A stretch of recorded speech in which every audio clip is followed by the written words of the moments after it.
What if one sentence could destroy a marriage and one kiss could be a death sentence? In this house, lies breathe in time with the ticking of the clock, and contracts are signed in blood, not ink.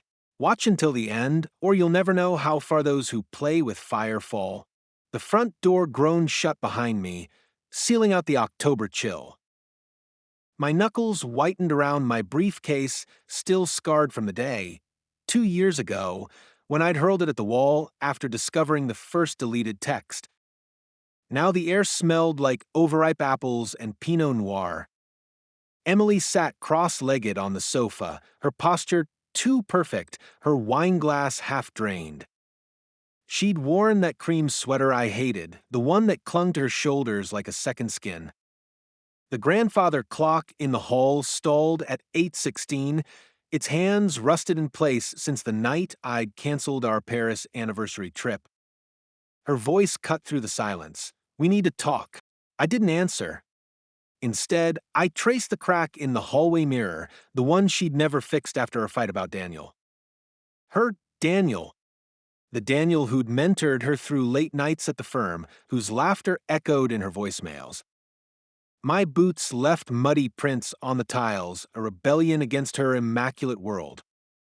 In the bathroom, the shower's scalding water couldn't melt the ice in my chest.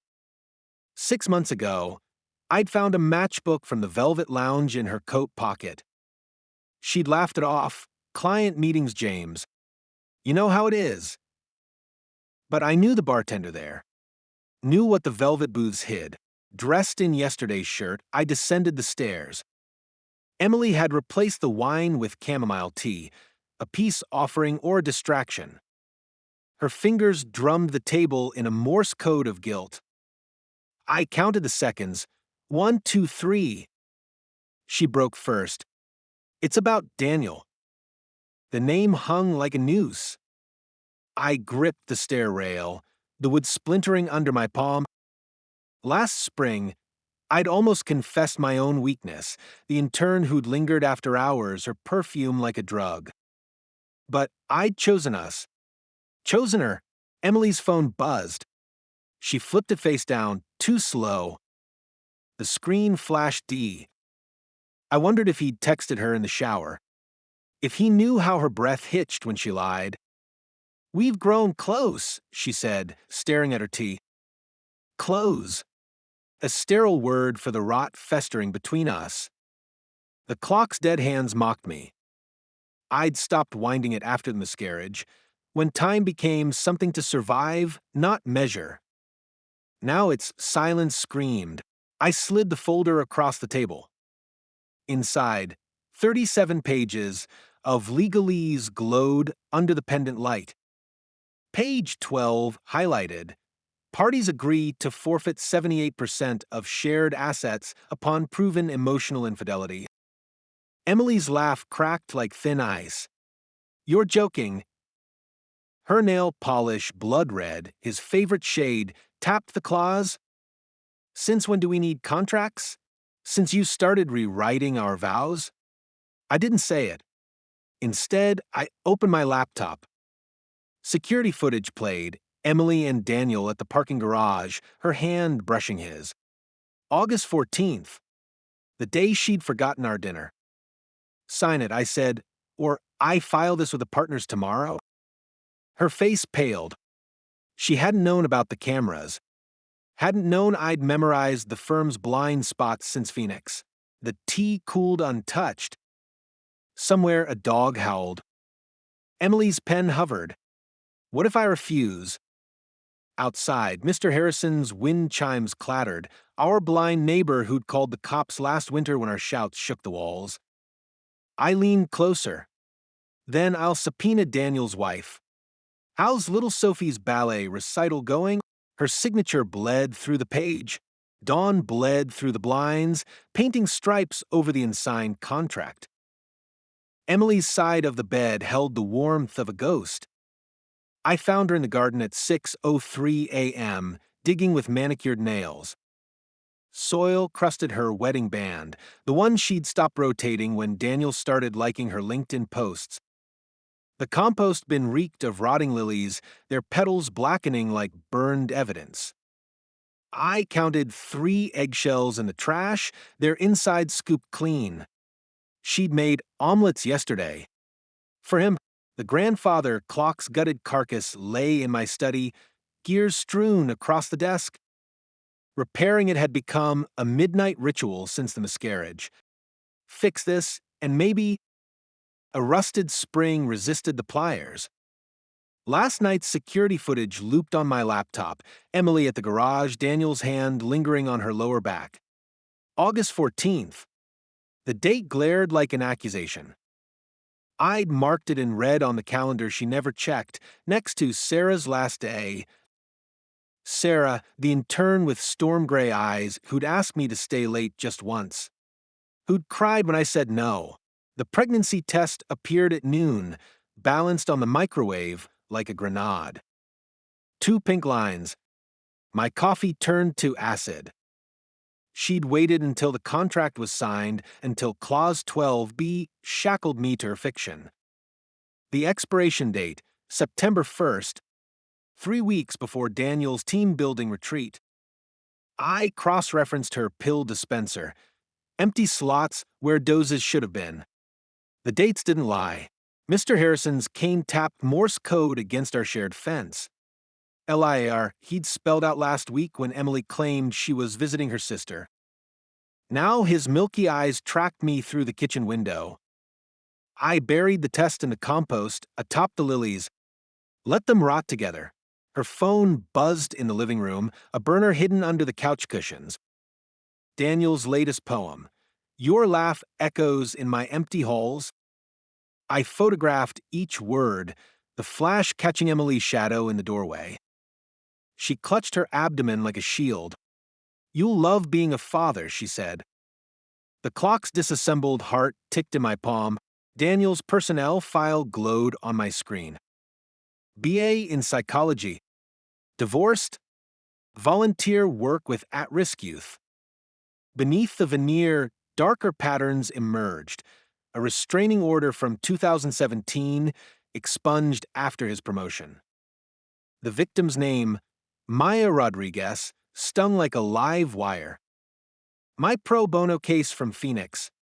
The girl who'd stopped answering calls after the settlement. Emily's perfume seeped under the door, jasmine and deceit. I reassembled the clock's pendulum, its swing uneven. Tick. Tock. Tick. Sarah's voice haunted the rhythm. You're better than this. But better men didn't forge medical records. Better men didn't plant keystroke loggers on their wife's laptop. At midnight, I buried Daniel's file in the garden, next to Emily's childhood time capsule. Let the earth keep their secrets. The compost bin lid rattled in the wind. Inside, the pregnancy test's pink lines had bleached white in the moonlit rot. The garden shed smelled of gasoline and forgotten tools. Emily's gardening gloves lay stiff on the workbench, fingertips stained blue from delphiniums, Daniel's favorite flower according to his Instagram. I pried open her locked toolbox with a rusted chisel. Beneath trowels and twine sat a velvet ring box, its hinges stiff. Inside, a man's signet ring gleamed, initials DW etched beside a serpent. Daniel Ursch. She'd hidden it behind the pesticide, where she thought I'd never dig. The grandfather clock's reassembled gears whirred in my study, stubbornly stuck at 8:16. I'd replaced its broken spring with a guitar string from our wedding band, the one that played Can't Help Falling in Love as she walked the aisle. Now, the melody warped into a discordant hum. On the desk, Daniel's restraining order file glared beside Sarah's resignation letter. I can't be your conscience anymore, she'd written. The clock's pendulum swung, casting dagger-shaped shadows over Emily's ultrasound photo. Rain lashed the windows as I tailed Daniel's Tesla to a riverside motel. Room 217's neon sign buzzed like a dying wasp. He emerged at 9:47 p.m., adjusting his cufflinks. A blonde girl followed, 19, maybe 20, her laugh too loud for the parking lot's sodium glow. I zoomed the camera, capturing the way his hand gripped her waist, possessive, practiced. Maya Rodriguez had been 21. Back home, Emily's burner phone lit up with his haiku. Winter blooms need fire. She'd left it charging in the laundry room, nestled in a sock drawer. I swapped the SIM card, cloning its data to my cloud. The dryer hummed, drowning out my pulse. Her pregnancy journal lay, open on the counter, entries dated 2 weeks before the test. Cravings, pickles and tequila. She hated both. Mr. Harrison's wind chimes screamed in the storm. Through his rain-streaked window, I saw him nodding along to police scanners. Code 415, domestic disturbance. The dispatcher crackled. His head tilted toward our house. Midnight found me in the attic, dust choking the beam of my flashlight. Emily's hope chest yielded relics, love letters from college, my moth-eaten prom tie, a positive pregnancy test from 2018, the one that ended in silence and blood. Beneath them, a sealed envelope addressed to DW in her looping script. Inside, a keycard for the Hilton's executive suite and a Polaroid of Daniel shirtless on our patio. August 14th's timestamp swam in the corner. The grandfather clock chimed once brokenly as I descended. Emily stood in the hall, her robe gaping to reveal a locket I'd never seen. Inside, a curl of dark hair, too coarse to be hers. She touched her flat stomach. He wants to name it after his father, she said. I pressed Daniel's signet ring into her palm, the serpent's fangs biting her skin. Tell him to buy a smaller coffin. Outside, Mr. Harrison's police scanner erupted. The police left at 3:17 a.m., their flashlights carving hollow eyes into the night. Emily's 911 call, he threatened my baby, dissolved under the weight of Daniel's ring and the locket's coarse curl of hair. They glanced at the contract, its clauses dripping with premeditation, and deemed it a lover's spat. But the real evidence glowed on my laptop, GPS logs showing Daniel's Tesla idling outside Maya Rodriguez's old apartment every Tuesday. Tuesdays, the days Emily claimed her prenatal yoga. I'd buried her burner phone in the compost bin, its screen still displaying Daniel's final text. Burn the contract. The rot had reached the lilies, their petals now a necrotic sludge. Mr. Harrison's porch light flickered across the fence. He stood sentinel, cassette recorder in hand, capturing the crunch of gravel as I unearthed Emily's time capsule. Inside, alongside childhood diaries, lay a stack of love letters addressed to JM, my initials but not my handwriting. Sarah's therapy notes arrived at dawn, disguised as a jury summons. Page 7 circled in red. Client fixates on transactional solutions to emotional voids. I'd become her case study, my contract a monument to failed intimacy. The clock's repaired pendulum swung wildly, its guitar string spring humming Heartbreak Hotel. Emily's pregnancy journal now listed cravings for oysters and absinthe, Daniel staples from the Velvet Lounge's menu. At the Hilton room, 217 reeked of cigar smoke and regret. Housekeeping missed a pearl earring under the bed, its mate dangling from Maya's Instagram post, April 12th, the day she'd stopped returning my calls.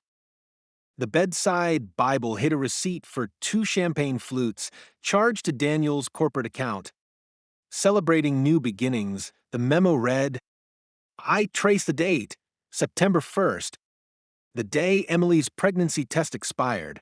The garden shed's workbench trembled under the weight of my father's old revolver. Emily's gloves still reeked of delphiniums, their poison seeping into the wood grain. I loaded 6 hollow points, each engraved with a date, August 14th, September 1st, October 5th. The last bullet stayed blank, room for a new sin. Midnight found her at the patio table, scribbling in the journal by candlelight. Flames warped her face into a Picasso grotesque. "He wants to meet you," she said, sliding a napkin across the glass. Daniel's handwriting slithered. "Hilton Bar, 8:16 p.m. Come unarmed." The grandfather clock chimed, its hands finally moving. I pocketed the revolver, its weight familiar as Sarah's parting words. Violence is the language of the unheard. Outside, Mr. Harrison's wind chimes spat Morse code. DONT. Too late. The compost bin yawned open, hungry for fresh lies. The Hilton Bar's chandelier dripped amber light onto mahogany walls. Daniel nursed a Macallan 18, his serpent ring glinting as he scrolled through Emily's cloned messages. I counted 8 exits, 3 blocked by waitstaff. His reflection in the mirror behind the bar showed a second man lingering near the restrooms, shoulders tense under a cheap suit. Private security or hired muscle. The bartender slid me a bourbon, napkin folded into a crane. Unfurled, it read, "She's in room 217. Emily's jasmine perfume clung to the stool. I palmed the revolver's grip, its serial number filed smooth.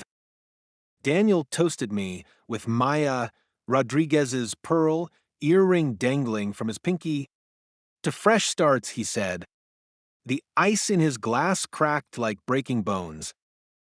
On his phone, a photo of Emily at the motel, August 14th timestamp, same as the security footage. But her smile didn't reach her eyes. Rain sheeted the windows as I climbed to room 217. The keycard sparked déjà vu, identical to the one in Emily's hope chest. Inside, the bed lay pristine, but the air smelled of bleach and betrayal. Behind the vanity mirror, a nest of wires fed into a camera, red LED blinking. Daniel's voice purred from a tablet on the nightstand. "Smile, James. You're trending." The screen lit with live stream comments. At Anon 456, "Shoot him." At Truth Seeker, "Fake."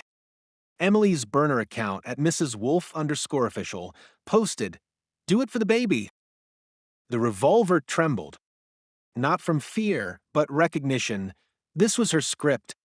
The pregnancy, the contract, even Maya's ghost, all props in their game.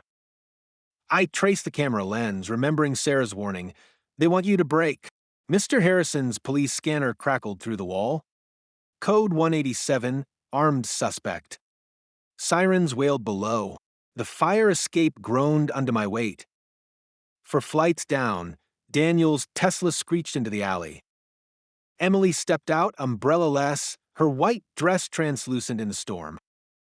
She pressed a kiss to his cheek, then palmed his keys.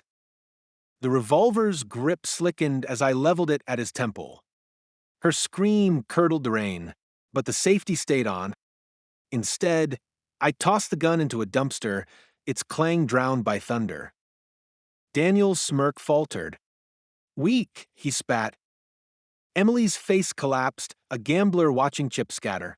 Back home, the grandfather clock bled oil onto the contract. I fed it page by page, flames licking clause 12B. To ash. Mr. Harrison's cassette tape arrived at dawn, his voice frayed. "She's not the first. Won't be the last?" Beneath his words, Emily's laughter echoed from room 217. The grandfather clock struck 8:16 as I entered the house, its chime metallic and hollow. Oil pooled beneath it like blood, seeping into the contract's ashes. Emily's white dress hung dripping in the foyer, a ghostly surrender. I followed the water trail to her studio, where canvases of Daniel's face glared in fractured cubist angles, mouth split into leers, eyes hollow. Beneath the easel, a floorboard creaked. Inside, a shoebox held Polaroids of men. Daniel, Mr. Harrison's nephew, a judge from her gallery opening. All wore serpent rings. All dated before me. Her pregnancy journal lay open to a sketch of a clock, hands frozen at 8:16. Behind it, a key taped to a motel receipt, the Velvet Lounge, room 12. The same room where I'd walked away from Sarah. The same Night Emily claimed she'd been at her sister's. The compost bin's stench wafted through the window. Inside, maggots writhed over the locket strand of hair, now clearly synthetic doll's hair from her childhood time capsule. Mr. Harrison's porch light flickered a distress code. I found his cassette recorder dangling from the fence, tape missing. His kitchen window revealed a corkboard threaded with red yarn, photos of Emily at the Hilton, Daniel at Maya's grave, me rebuilding the clock. Newspaper clippings screamed, local philanthropist linked to missing women. A sticky note read, "She's their muse." In my study, the clock's gears ground to a halt. I pried open the pendulum to find microfilm coiled inside, security footage of Emily planting the burner phone in Daniel's car. August 14th, the night she'd sworn he'd cornered her. The night she begged me to protect us. Sarah's voice hissed in memory, "You're the audience, not the player." The revolver weighed heavy in my desk drawer. 6 bullets remained, their engravings glowing under UV light, dates matching the Polaroids. The 7th chamber, empty, hummed with possibility. Room 12's neon sign buzzed like a deranged cicada. Inside, velvet booths cradled shadows. A projector whirred, casting Emily's face onto the wall, younger, brighter, handing a serpent ring to a smirking Daniel. 2015. The year Maya vanished. Home movies played, Emily directing men to kneel, to beg, to burn letters. Always filming. Always collecting. Beneath the bed, a lockbox yielded contracts, dozens, each clause mirroring mine. Forfeit assets upon infidelity. Mandatory STD tests. No public displays. Signed by men whose faces filled her shoebox. The final page, Daniel's signature dated 3 years before our wedding. The projector jammed, freezing her smile mid-laugh. I pocketed the film reel, its edges sharp as betrayal.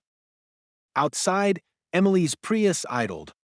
She watched me through rain-streaked glass, a serpent ring glinting on her thumb. Mr. Harrison's wind chimes screamed in the distance. The clock, when I returned, read 8:17. The Velvet Lounge's neon sign hissed like a deflating balloon. Inside, the projector's reel spun fragments of Emily's archive, Daniel signing his contract, Mr. Harrison's nephew weeping over burnt photos, a judge shredding evidence. Each frame ended with her hand sliding a serpent ring onto the men, a coronation of complicity. Smoke curled from the overheated projector, its light bending through bourbon glasses into grotesque silhouettes. I doused the film reel in Macallan 18, the amber liquid pooling around Emily's frozen smirk. The match hissed to life, its flame reflecting in the mirrored ceiling. For a heartbeat, fire danced across 1,000 Emilus before consuming them. Alarms shrieked. Behind the bar, a hidden safe yawned open, disgorging contracts stamped with a serpent emblem, Wolf and Partners LLC. Her maiden name, home smelled of scorched delphiniums. Emily's gardening shears jutted from the compost bin, blades crusted with soil and synthetic hair. The grandfather clock read 8:17, its pendulum tracing figure eights. Beneath its base, a hollow compartment cradled a single hollow point bullet engraved JM, my initials her handwriting. Mr. Harrison's house lay dark, police tape fluttering at the door. Inside, his corkboard had been stripped bare. Only a Polaroid remained. Emily at 19, serpent ring glinting, arm in arm with a man whose face was scratched out. The back read, Recruit number 1. His answering machine blinked one message. Static, then labored breathing. They know you have the film. A gunshot. A thud. The revolver's 6th bullet fit snugly in my palm. The 7th chamber, still empty, whispered of choices unmade. The courthouse steps gleamed under sleet. Emily's Prius idled at the curb, windshield wipers slicing time. She emerged under a black umbrella, her locket catching the storm's first lightning. Inside it, my hair not Daniel's. A trophy. I lobbed the microfilm canister at her feet. It cracked, spooling evidence into the gutter. Operation Muse glowed on the leader, dates, locations, payout sums. Her laugh harmonized with thunder.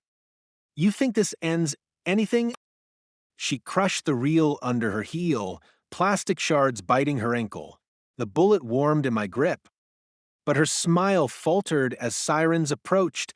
Real ones, not Mr. Harrison's scanner. Police cruisers skidded into the plaza, officers training guns on us both. In my pocket, the oily keycard from Daniel's Tesla burned. Room 217's secrets still pulsed behind my eyes. The clock, when I checked, had stopped again. The interrogation room's fluorescent light buzzed like a trapped fly. They'd taken my belt, my watch, the serpent ring I'd pocketed from Emily's studio. A mirrored wall reflected my haggard face, stubble grayer than the ashes of our marriage. Detective Ruiz slid an evidence bag across the table, the hollow point bullet engraved JM, its date October 5th circled in red. The day Mr. Harrison died, Ruiz's wedding band gleamed as he tapped the bullet. Ballistics match. His voice held rehearsed pity. The microfilm reel lay between us, its melted edges framing Emily's frozen smirk. I counted 7 coffee stains on the table, 7 sins, 7 contracts. Through the door's wired glass, Emily laughed with a uniformed officer, her locket catching the light. Inside, a lock of my hair curled like a question mark. Midnight in holding cell B, 12. The walls reeked of bleach and hopelessness. A guard slid a burner phone through the bars, Emily's parting gift. Its sole contact at Mrs. Wolf_official. The screen lit with a live stream, room 217's bed, Daniel's Tesla key fob on the pillow. Comments scrolled. Do it for the baby. Fake. Shoot him. The video panned to Emily, backlit by the motel's neon. She cradled a revolver, my revolver, the one I'd tossed. You left the 7th chamber empty, she whispered to the camera. But I reloaded. The safety clicked off. Glass shattered off-screen. The feed died as Ruiz's key jangled in the lock. He dropped a file on the cot, crime scene photos of Mr. Harrison's house. Red yarn still tangled his floorboards, leading to a safe behind a Monet reproduction. Inside, stacks of VHS tapes labeled Operation Muse, recruit hashtag 1-23. The newest tape bore my name. Ruiz drove me to the courthouse at dawn, his silence heavier than cinder blocks. Emily's Prius idled in the parking lot, trunk slightly ajar. Inside, manila envelopes spilled forth. Divorce papers, Daniel's autopsy report, accidental overdose, deeds to properties under Wolf and partners. Beneath them, a child's backpack.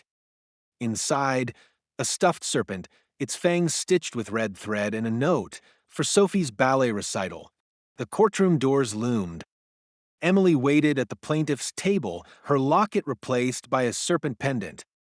The judge's robe rustled as he entered, the same man from her Polaroids, his ring finger bare. Ruiz gripped my arm. Play along, or you'll end up like Harrison. The gavel struck.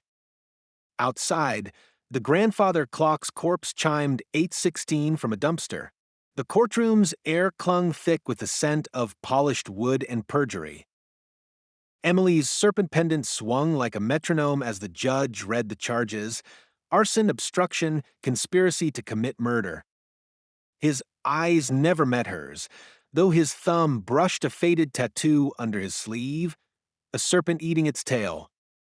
I traced the bullet in my pocket, its JM engraving biting my palm. Ruiz's knee pressed mine under the table, a warning or a plea. Outside, rain blurred the courthouse windows into weeping stains. The jury box held 12 strangers, but the bailiff's face froze me, Daniel's twin, right down to the Rolex. Emily's locket lay open on the evidence table, my hair coiled like a noose.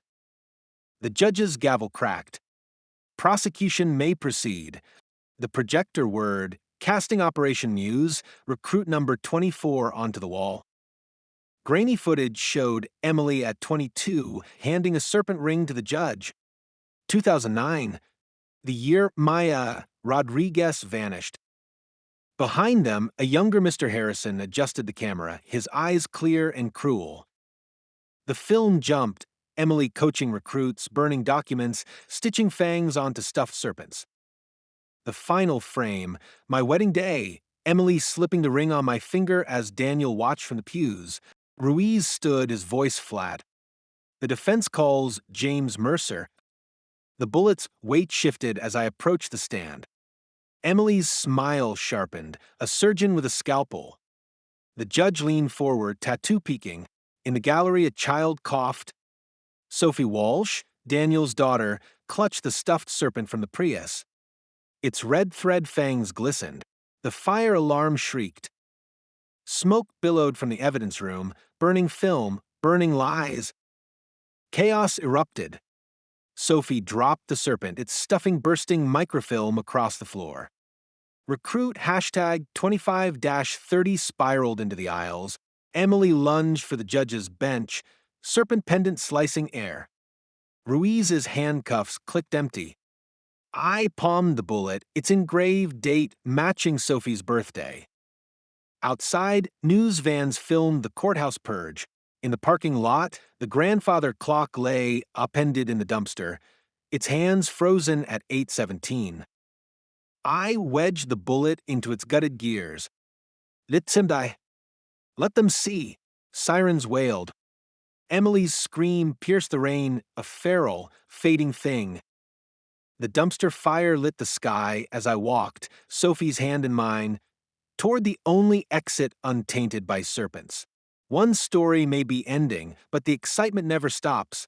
Don't wait, jump right into the next one and keep the thrill alive.